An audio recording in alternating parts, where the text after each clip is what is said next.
Hello. आज हम पढ़ाएंगे पुष्प की संरचना। पुष्प की संरचना क्या है? एक पुष्प की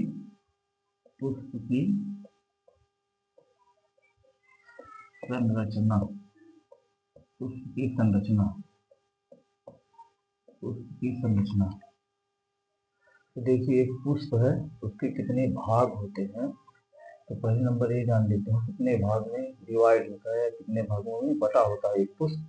तो देखिए, सबसे निचला वाला जो भाग है, ये सबसे निचला वाला जो भाग, उसे हम क्या कहते हैं? पुष्प वृंत कहते हैं। पुष्प वृंत जो होता है वो पुष्पासन को जोड़ता है। पुष्पासन, उसके आगे वाला ये देखिए अंडाकार जो संरचना है, इस वाले भाग को पुष्पासन कहा जाता है। तो पुष्पासन क्या करता है? पुष्पासन से अंडाशय जुड़ा होता है। पुष्पासन से क्या होता है? अंडाशय जुड़ा होता है। पुष्पासन हरे रंग का होता है। पुष्पासन हरे रंग का होता है और पुष्पासन के आगे वाले भाग को, ये जो छोटी छोटी संरचना दिखाई दे रही है पत्ती के रूप में इसे हम कहते हैं अनुबाह्य दल। इन्हें क्या कहते हैं? अनुबाह्य दल पुंज कहते हैं।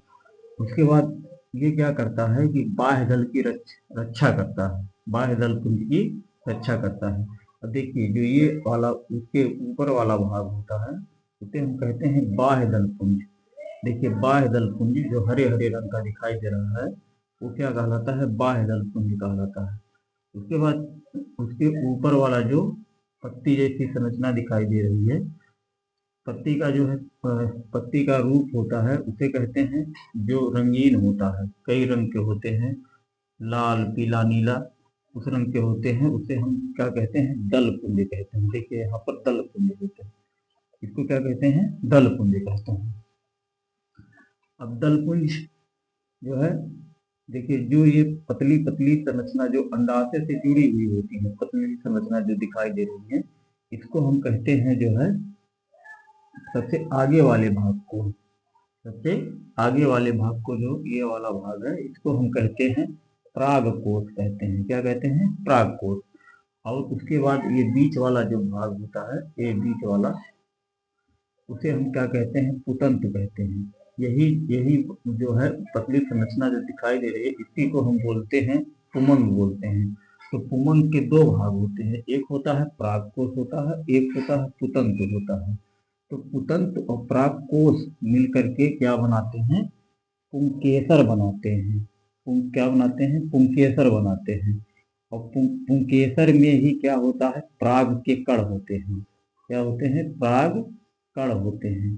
पराग कण होते हैं और पराग कण होते हैं। पुंकेसर को ही क्या कहा जाता है? नर जननांग कहा जाता है। पुष्प का नर जननांग कहा जाता है।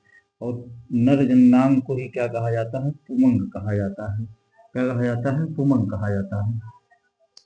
उसके बाद देखिए, ये जो बीच वाली संरचना दिखाई दे रही है, ऊपर उभरा हुआ फूला हुआ भाग जो दिखाई दे रहा है, उसे हम, ये पूरा भाग जो अंडाशय से जुड़ा हुआ है, उसको हम क्या कहते हैं?